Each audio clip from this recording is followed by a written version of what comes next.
Hi AI అనేక సమస్యలకు కృత్రిమ మేధతో పరిష్కారం. నగరంలో పెరుగుతున్న స్టార్టప్ ట్రెండ్స్. పూర్తి వివరాలకు చదవండి రేపటి సాక్షి దినపత్రిక. నమస్తే, welcome to non stop news. రోజంతా బిజీ ఉన్నారా? న్యూస్ అప్డేట్స్ మిస్ అయ్యారా? Don't worry. బ్రేక్స్ లేకుండా, బోర్ కొట్టకుండా నాన్ స్టాప్ న్యూస్ ప్రతిరోజు రాత్రి 9 గంటలకు. నేను హిమబిందు, నేను కార్తిక్. తిరుమల పవిత్రతను అప్రతిష్ట పాలు చేసేలా సీఎం చంద్రబాబు అబద్ధాలకు రెక్కలు కొడుతున్నారని ధ్వజమెత్తారు వైఎస్ఆర్సీపీ అధ్యక్షుడు వైఎస్ జగన్. తిరుమలలో నెయ్యి కల్తీ అంటూ తప్పుడు ప్రచారం చేస్తున్నారని మండిపడ్డారాయన. రాజకీయాల కోసం దేవుణ్ణి కూడా వాడుకునే దుర్మార్గమైన మనస్తత్వం చంద్రబాబుది అని విమర్శించారు వైఎస్ జగన్.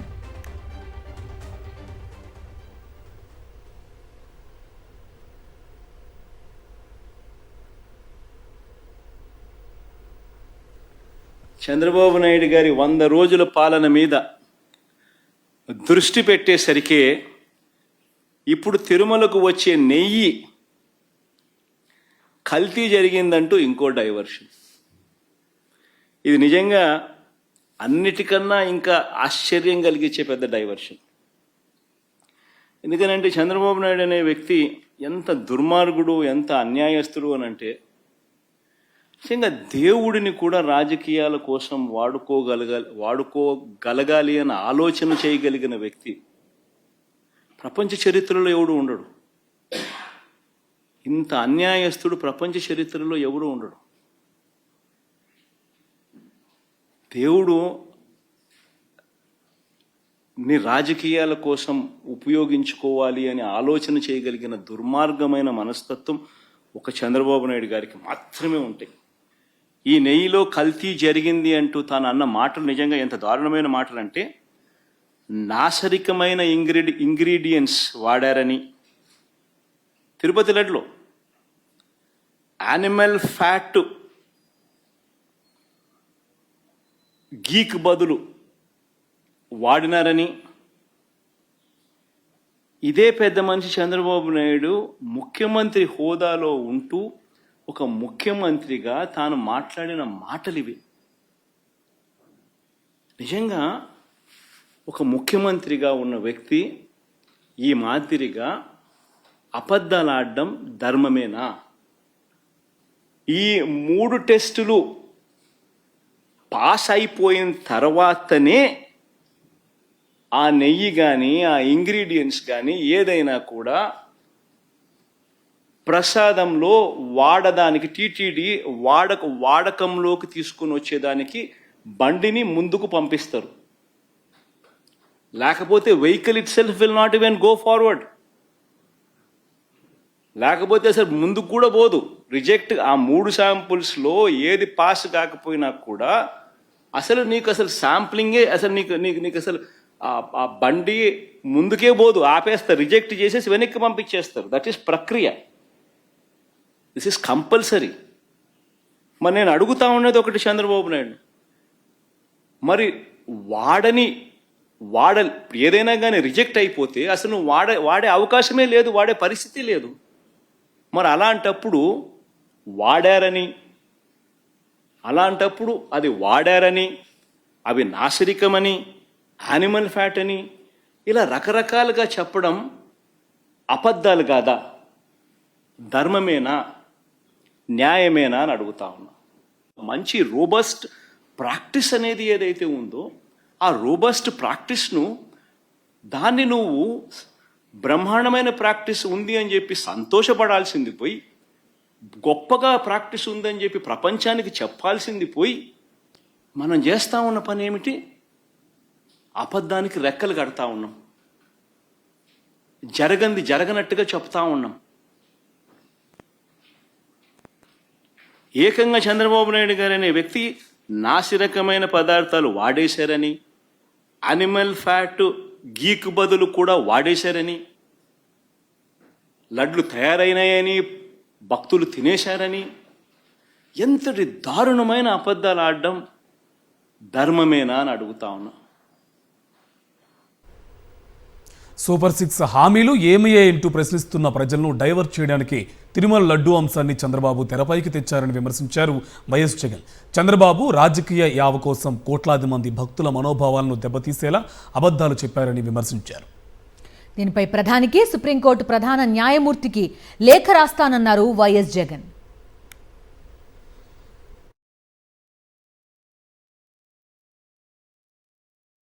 చంద్రబాబు నాయుడు గారు సాక్షాత్తుగా ముఖ్యమంత్రిగా ఉన్న హయాంలో ఆయన జూన్ 4న ఎన్నికల్లో రిజల్ట్స్ అయినాయి. జూలై 12 ఆయనే ముఖ్యమంత్రి. ఆయన ముఖ్యమంత్రిగా ఉండగా శాంపుల్స్ జూలై 12వ తారీఖున శాంపుల్స్ తీసుకున్నారు. ఈ శాంపుల్ను 17వ తారీఖున 17th ఎన్డీడీబీకి పంపించినారు. వాళ్ళు 23వ తారీఖున రిపోర్ట్ ఇచ్చినారు. నేను ఒకటే అడుగుతా ఉన్నా, జూలై 23వ తారీఖు నుంచి 2 నెలలు చంద్రబాబు నాయుడు ఏం చేస్తా ఉన్నాడు? 2 నెలల తర్వాత ఇప్పుడు చంద్రబాబు నాయుడు గారి 100 రోజుల పరిపాలన మీద అడ్వర్టైజ్మెంట్ ఇచ్చినప్పుడు ప్రజలు సూపర్ 6 ఏమైంది, సూపర్ 7 ఏమైంది అని చెప్పి ప్రజలు చంద్రబాబు నాయుడు నిలదీస్తా ఉన్నప్పుడు టాపిక్ డైవర్ట్ చేసేందుకు జూలై 23వ తారీఖున ఇచ్చిన రిపోర్టును ఇప్పుడు తీసి ఆ రిపోర్టును వక్రభాష్యం చేస్తూ ఈ మనిషి నోటికొచ్చినట్టుగా ఇష్టం వచ్చినట్టుగా అబద్ధాలు ఆడడం మొదలుపెట్టాడు. ధర్మమేనా అని అడుగుతా ఉన్నా. ఇవన్నీ టెస్టుల్లో ఫెయిల్ అయినా కూడా వాడేసినారు, లడ్ల కింద తయారీ చేసేసినారు, భక్తులకు అవి పంచిపెట్టినారు, భక్తులు అలాంటి లడ్లు తిన్నారు అనే ఒక ముఖ్యమంత్రి స్థానంలో ఉన్న వ్యక్తి టీటీడీ వెంకటేశ్వర స్వామి గుడిని అపవిత్రత పాలు చేస్తూ అక్కడ తయారు చేసే ప్రక్రియను అభాస్పాలు చేస్తూ మన గుడిని, మన వెంకటేశ్వర స్వామిని మనం తగ్గించుకుంటున్నాం. ఇంతకన్నా దారుణమైన పరిస్థితులు ఎప్పుడైనా రాష్ట్ర చరిత్రలో ఎక్కడైనా జరుగుతాయా? National dairy development board report July 23 అంటే 2 months బిఫోర్ రిపోర్ట్ వస్తే ఏ అధికారి వివరణ ఇవ్వకుండానే 2 నెలల తర్వాత టీడీపీ ఆఫీస్లో, తెలుగుదేశం పార్టీ ఆఫీస్లో ఆ రిపోర్ట్ రిలీజ్ చేస్తారండి.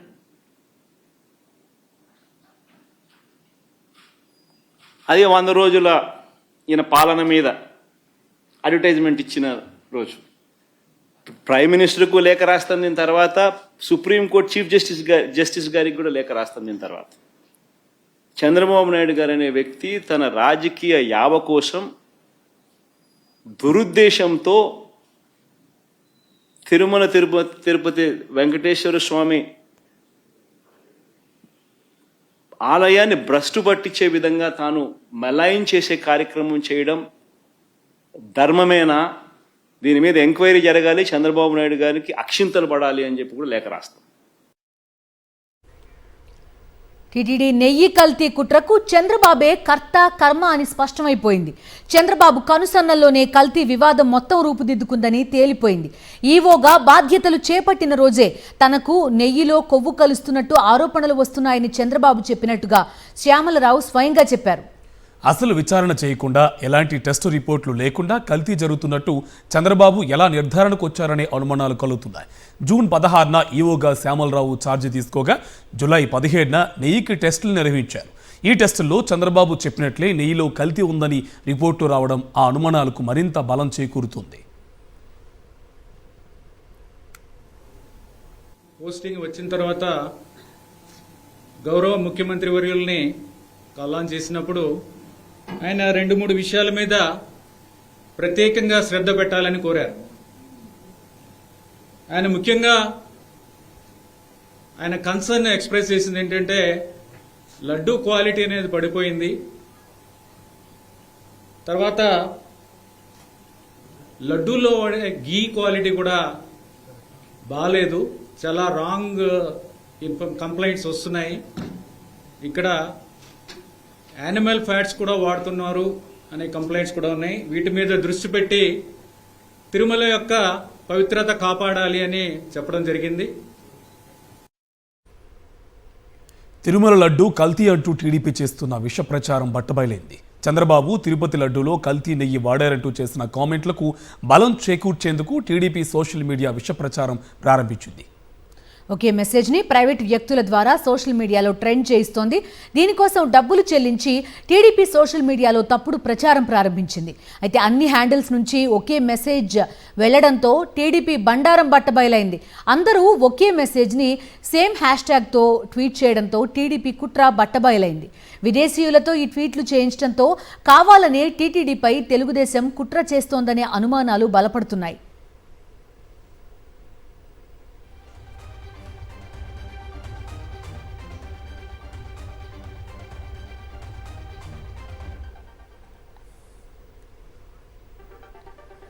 తిరుమల లడ్డూ ప్రసాదంపై చంద్రబాబు చేసిన ఆరోపణలపై వైఎస్ఆర్సీపీ హైకోర్టును ఆశ్రయించింది.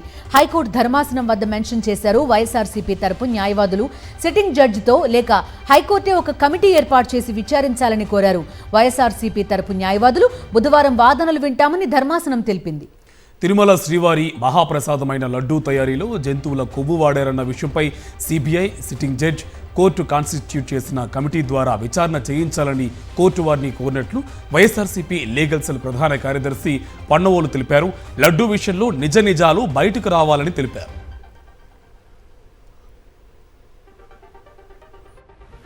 దిగజారిన రాజకీయ వ్యవస్థకు పరాకాష్ట. ఆఖరికి రాజకీయ లబ్ధి కోసం దేవుళ్ళు కూడా వదలనటువంటి ఈ రాజకీయ వ్యవస్థ మనుగడే దురదృష్టకరం. ముఖ్యంగా కోట్లాది మంది భక్తులు, ప్రపంచవ్యాప్తంగా కోట్లాది మంది శ్రీవారి భక్తుల మనోభావాలు దెబ్బతీసేటట్టుగా, తద్వారా రాజకీయ లబ్ధి పొందాలని ఒక దురుద్దేశంతో ముఖ్యమంత్రి స్థాయిలో ఉన్నటువంటి ఒక వ్యక్తి పూర్వాపరాలు పరిశీలించకుండా, నిజానిజాలు తెలియకుండా ఒక బురద జల్లే కార్యక్రమం శ్రీకారం చుట్టాడంటే అది చాలా చాలా బాధాకరమైన విషయం. తిరుమల లడ్డూ వివాదంపై ఆంధ్రప్రదేశ్ ప్రభుత్వాన్ని నివేదిక కోరింది కేంద్ర వైద్య ఆరోగ్య శాఖ. లడ్డూపై అందుబాటులో ఉన్న నివేదికను పంపాలని ఏపీ సీఎంను కోరినట్టు కేంద్ర మంత్రి జేపీ నడ్డా తెలిపారు. ఏ సోర్స్ నుంచి రిపోర్ట్ వచ్చిందో పరిశీలిస్తామన్నారు. ఇక ఎఫ్ఎస్ఎస్సిఐ అధికారులు దీనిపై దర్యాప్తు చేపడతారని, ఫుడ్ సేఫ్టీ స్టాండర్డ్స్కు అనుగుణంగా తదుపరి చర్యలు తీసుకుంటామని చెప్పారు జేపీ నడ్డా. तो जैसे ही ये खबर मुझे मिली, मैंने चंद्रबाबू नायडू जी से बात की, उनसे मैंने डिटेल उसकी ली है और मैंने उनको कहा है कि आप तुरंत एक जो आपके पास अवेलेबल रिपोर्ट है वो रिपोर्ट आप मुझे भेज दें. उस रिपोर्ट को मैं एग्जामिन भी करूंगा, स्टेट रेगुलेटर से भी बातचीत करूंगा, उनका क्या कहना है उसको भी जानूंगा. उस जो रिपोर्ट है जिस सोर्स से आई है उस रिपोर्ट को पूरी तहकीकात करके ఏమీ చేయకపోయినా చేసినట్టు మభ్యపెట్టడం చంద్రబాబుకే చెల్లుతుందని ఆరోపించారు వైఎస్ఆర్సీపీ నేత రవీంద్రనాథ్ రెడ్డి. సూపర్ 6 హామీల్లో ఏది నెరవేర్చారో చెప్పాలని నిలదీశారు. టీటీడీలో ఏమీ జరగలేదని, చంద్రబాబు కావాలని బురద జల్లుతున్నారని ఆరోపించారు. ఎంతో పవిత్రంగా తిరుపతి లడ్డూ తయారు చేస్తుంటే లేనిపోని ఆరోపణలు చేస్తున్నారని మండిపడ్డారు. దాన్ని టీటీడీ కూడా వదలలే. దాంట్లో గతంలో చేసినట్టుగానే మందు పైన, ల్యాండ్ యాక్ట్ పైన, ఇంకో దానిపైన చేసినట్టుగానే ఇది చేయడం జరుగుతోందన్నమాట. సో అటువంటి పరిస్థితి టీటీడీలో ఏం లేదు. అందులో కరుణాకర్ రెడ్డి గారు ఎక్స్ చైర్మన్ గారు ఇచ్చి దానికి వివరణ ఇవ్వడం జరిగింది. అదే కాకోకుండా వైవి సుబ్బారెడ్డి గారు చైర్మన్ గారు ఇవ్వడం జరిగింది, ఎక్స్ చైర్మన్ గారు. సో అలా కాకుండా ఈఓ శ్యామలరావు గారు కూడా ఎక్స్ప్లెనేషన్ ఇవ్వడం జరిగింది, టీటీడీకి సంబంధించిన ఈఓ. టీడీపీపై ఎంపీ విజయసాయిరెడ్డి సంచలన ట్వీట్ చేశారు. ఏపీలో టీడీపీ పరిస్థితి రోజురోజుకి దిగజారిపోతుందా? పార్టీలో ప్రభుత్వంలో స్వరం తానే చక్రవర్తి అన్నట్టు నారా లోకేష్ వ్యవహార శైలితో సీనియర్లు, సన్నిహితులు సహా విసిగిపోతున్నారా? మొన్న బాగున్న పార్టీ అధికారంలోకి వచ్చిన 100 రోజులకే అనమాకంగా అవబోతుందా అంటూ ఆయన ట్వీట్ చేశారు విజయసాయిరెడ్డి. జనం 135 స్థానాలిచ్చి నీరాజనాలు పలికితే 100 రోజుల్లో పార్టీ కుంపట్లతో అసంతృప్తులా ఎందుకు అని ప్రశ్నించారు. మొన్న మస్తాన్ రావు, మోపిదేవి, నిన్న బాలినేని, సామినేని. లిస్ట్ ఇంకా ఉందా? ఇంకెంతమందిని అవినీతి సొమ్ముతో కొంటారు అని నిలదీశారు. రాష్ట్రం అభివృద్ధికి నోచుకోక, సంక్షేమ పథకాల అమలులో వైఫల్యంతో ఇక జమిలి ఎన్నికల తర్వాత టీడీపీ జెండా పీకేయడమేనా? టీడీపీ బీజేపీలో విలీనమైపోతుందా? By by Babu, by by బాబు అంటూ ఎంపీ విజయసాయిరెడ్డి పోస్ట్ చేశారు. వైఎస్ఆర్సీపీ అధినేత మాజీ ముఖ్యమంత్రి వైఎస్ జగన్మోహన్ రెడ్డి పలు జిల్లాల పార్టీల నేతలతో వరుసగా సమావేశం కొనసాగిస్తున్నారు. ఇవాళ ప్రకాశం, బాపట్ల జిల్లాల నేతలతో సమావేశమయ్యారు. తాజా రాజకీయ పరిణామాలు, జిల్లా అధ్యక్షుల ఎంపిక అంశాలపై చర్చించారు. నిన్న కూడా పలు జిల్లా వైఎస్ఆర్సీపీ నేతలతో భేటయ్యారు వైఎస్ జగన్. పార్వతీపురం, మన్యం, శ్రీకాకుళం జిల్లా, విజయనగరం జిల్లాల వైఎస్ఆర్సీపీ నేతలతో సమావేశమయ్యారు. వైఎస్ఆర్సీపీలో పలు కీలక నియామకాలను చేపట్టారు.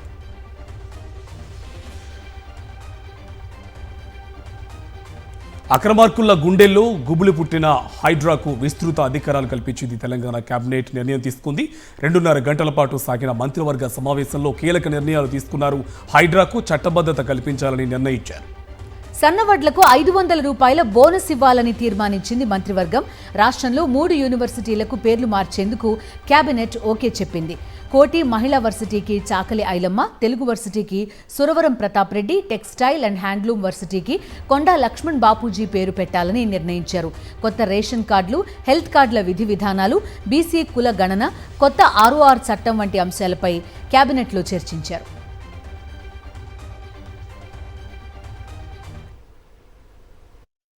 ఈ హైడ్రా అన్ని శాఖల్లో ఏ శాఖలకి ఎన్ని పూర్తి స్వేచ్ఛలు ఉన్నాయో ఈ హైడ్రాకు కూడా అదే రకమైన స్వేచ్ఛ ఉండే విధంగా నియమ నిబంధనల్ని సడలించడం జరిగింది. అదే రకంగా హైడ్రాకి అవసరమైన దాదాపు 169 మంది అధికారులు, 946 మంది అవుట్ సోర్సింగ్ ఉద్యోగులను వివిధ విభాగాల నుంచి డిప్యుటేషన్ మీద హైడ్రాలో వర్క్ చేసే విధంగా ఆదేశాలు కూడా ఇచ్చే నిర్ణయాన్ని ఈ రోజు గౌరవ ముఖ్యమంత్రి రేవంత్ రెడ్డి గారి అధ్యక్షతన జరిగిన కేబినెట్ లో నిర్ణయం తీసుకోవడం జరిగింది. సింగరేణి కార్మికులకు తెలంగాణ ప్రభుత్వం దసరా బొనాన్జా ప్రకటించింది. బొగ్గు ఉత్పత్తి ద్వారా వచ్చిన లాభాలను కార్మికులకు పంచాలని నిర్ణయం తీసుకున్నామని సీఎం రేవంత్ రెడ్డి ప్రకటించారు. ప్రత్యేక రాష్ట్ర ఉద్యమంలో సింగరేణి కార్మికులు అత్యంత క్రియాశీలక పాత్ర పోషించారని గుర్తు చేశారు. లాభాల్లో వాటాలు పంచడం ద్వారా వారి కుటుంబాల్లో ఆనందాన్ని చూడాలన్నదే ప్రభుత్వ ఆలోచన చెప్పారు రేవంత్ రెడ్డి. వాళ్ళు పొందిన లాభాలు, దానికి సంబంధించి దసరా ముందు ఈ లాభాలలో వాళ్లకు వాటాలను పంచడం ద్వారా సింగరేణి గని కార్మికుల యొక్క కుటుంబాలలో ఆనందాన్ని చూడాలన్న ఆలోచనతోని రాష్ట్ర ప్రభుత్వం, సింగరేణి సంస్థ యాజమాన్యం వాళ్ళకు బోనస్ ప్రకటించాలన్న ఒక మంచి ఆలోచనతోని ఈరోజు మా ఉప ముఖ్యమంత్రి బట్టి విక్రమార్క గారు ప్రతిపాదన తీసుకొని రావడం జరిగింది. 2023-24లో సింగరేణి 4,701 కోట్ల రూపాయల లాభాలు గడించిందని డిప్యూటీ సీఎం భట్టి విక్రమార్క చెప్పారు. ఇందులో 2,289 కోట్లు సింగరేణి అభివృద్ధికి ఖర్చు చేస్తామన్నారు. మిగిలిన 2,412 కోట్లతో 33% లెక్కన 796 కోట్లను కార్మికులకు పంచాలని నిర్ణయం తీసుకున్నట్లు వెల్లడించారు. కార్మికులకు ఒక్కొక్కరికి 1,90,000 రూపాయలు అంతాయని ప్రకటించారు భట్టి. 3% లెక్క 796 కోట్లని కార్మికులకి, అంటే ఉద్యోగస్తులకి సరాసరి అనే యావరేజ్ 1,90,000 రూపాయలుగా 1,90,000 రూపాయలుగా పంచేటువంటి కార్యక్రమాన్ని ఈ సందర్భంగా ముఖ్యమంత్రి గారి సమక్షంలో యావత్ మంత్రిమండలి మొత్తం సింగరేణి యాజమాన్యంతో కలిసి ఇప్పుడు ప్రకటిస్తా ఉన్నాం.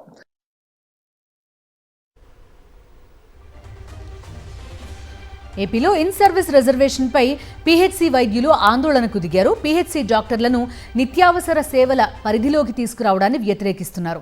అయితే పీహెచ్సీ వైద్యులకు చంద్రబాబు ప్రభుత్వం వార్నింగ్ ఇచ్చింది. వెంటనే విధుల్లో చేరాలని ఆదేశించింది. విధుల్లో చేరకుంటే ఎస్మా ప్రయోగిస్తామని పరోక్ష హెచ్చరికలు జారీ చేసింది ప్రభుత్వం. దీంతో పీహెచ్సీ డాక్టర్లు సర్కారు తీరుపై మండిపడుతున్నారు.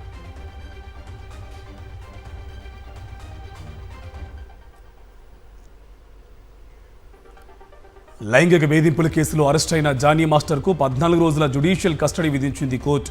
ఉదయం వైద్య పరీక్షలు నిర్వహించిన అనంతరం ఉప్పరపల్లి కోర్టులో హాజరుపరిచారు. అనంతరం ఆయన్ను చంచల్గూడ జైలుకు తరలించారు. గోవాలో అరెస్ట్ అయిన జానీని పీటీ వారెంట్పై హైదరాబాద్ తీసుకొచ్చారు పోలీసులు. గోల్కొండలోని ప్రభుత్వాసుపత్రిలో వైద్య పరీక్షలు నిర్వహించారు. అనంతరం రాజేంద్రనగర్ సీసీఎస్కు తరలించి ఆ తర్వాత ఉప్పర్పల్లి కోర్టులో ప్రవేశపెట్టారు. కొరియోగ్రాఫర్ జానీకి అక్టోబర్ 3 వరకు రిమాండ్ విధించింది న్యాయస్థానం.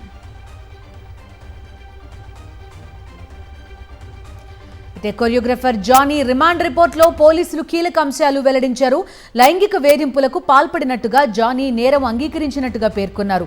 దురుద్దేశంతోనే కొరియోగ్రాఫర్ని అసిస్టెంట్గా చేర్చుకున్న జానీ 2020లో ముంబైలో ఆమెపై లైంగిక దాడికి పాల్పడ్డాడు.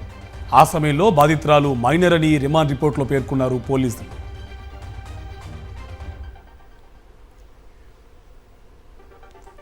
హైదరాబాద్ ఆర్కే సినీఫ్లెక్స్లో అక్కినేని నాగేశ్వరరావు శత జయంతి వేడుకలను ఆయన కుటుంబ సభ్యులు నిర్వహించారు.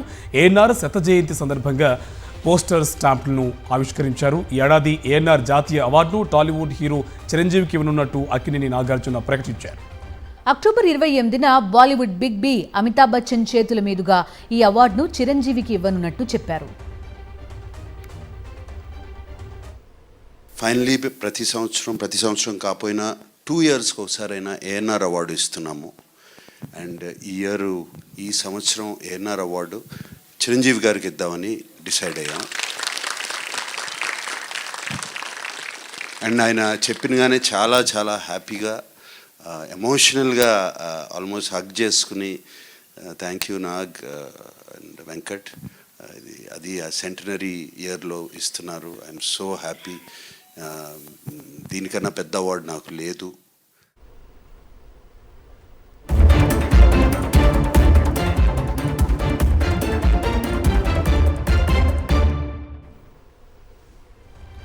జాతీయ వార్తలకు వెళ్దాం. అర్బన్ నక్సల్స్ టుక్డే గ్యాంగ్ కాంగ్రెస్ ను నడిపిస్తోందని ఆరోపించారు ప్రధాని మోదీ. కాంగ్రెస్ అంటేనే అబద్ధం, మోసం, నిజాయితీ లేకపోవడం అని విమర్శించారు.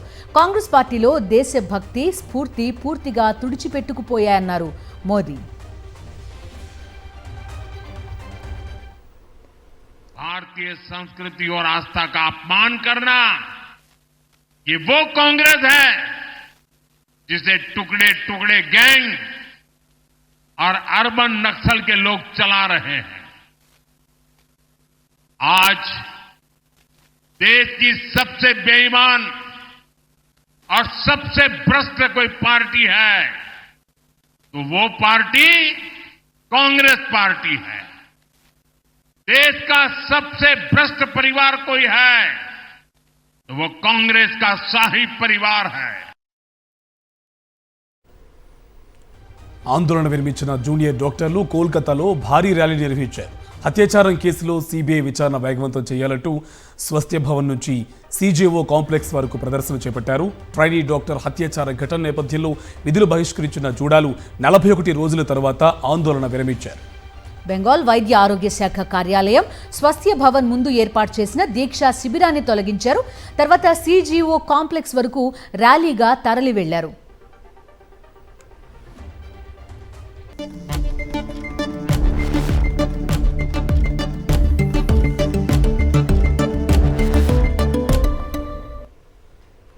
బిజినెస్ అప్డేట్స్ చూద్దాం. దేశీయ స్టాక్ మార్కెట్స్ భారీ లాభాల్లో ముగిశాయి. ఫెడ్ వడ్డీ రేట్ల కోత, అంతర్జాతీయ మార్కెట్ల నుంచి పాజిటివ్ సంకేతాలతో సెన్సెక్స్, నిఫ్టీ సరికొత్త లైఫ్ టైం హై అందుకున్నాయి. సెన్సెక్స్ తొలిసారి 84,000 మార్క్ దాటింది. 1359 పాయింట్ల లాభంతో 84,544 వద్ద ముగిసింది. ఇంటర్డేలో నిఫ్టీ సైతం 24,800 మార్కును టచ్ చేసింది. 375 పాయింట్ల లాభంతో 25,791 వద్ద ముగిసింది. బుల్ రన్తో ఇన్వెస్టర్ల సంపద ఒక్క రోజులోనే 6 లక్షల కోట్లు పెరిగి 472 లక్షల కోట్లకు చేరింది. బంగారం కొనుగోలుదారుల ఉత్సాహం ఆవిరైంది. దేశవ్యాప్తంగా పసిడి ధరలు అనూహ్యంగా పెరిగాయి. తెలుగు రాష్ట్రాల్లో 24 క్యారెట్ల 10 గ్రాముల బంగారం ధర 660 రూపాయలు పెరిగి 75,110 రూపాయలు చేరింది. 22 క్యారెట్ల తులం పసిడి ధర 600 రూపాయలు పెరిగి 68,850 రూపాయలుగా నమోదైంది. చెన్నై, ముంబైలో కూడా ఇదే ధర ఉంది. కేజీ వెండి 1,500 రూపాయలు పెరిగి 97,500 రూపాయలకు చేరింది.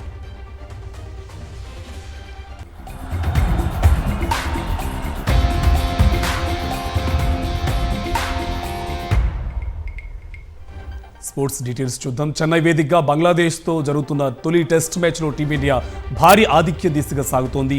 రెండో రోజు ఆట ముగిసే సమయానికి భారత్ సెకండ్ ఇన్నింగ్స్తో 3 వికెట్ల నష్టానికి 81 పరుగులు చేసింది. ప్రస్తుతం భారత్ 308 పరుగుల ఆధిక్యంలో కొనసాగుతుంది. యశస్వి జైస్వాల్, రోహిత్ శర్మ, విరాట్ కోహ్లీ వెనుతిరగగా శుభ్మన్ గిల్, రిషబ్ పంత్ క్రీజ్లో ఉన్నారు. బంగ్లా తొలి ఇన్నింగ్స్లో 149 పరుగులకు కుప్పకూలింది. టీమిండియా బౌలర్లు, ముఖ్యంగా పేసర్లు ఆకాశమే హద్దుగా చెలరేగి బంగ్లా ఇన్నింగ్స్ని పేక మేడలా కూల్చారు. ఇవి నాన్ స్టాప్ న్యూస్ డీటెయిల్స్.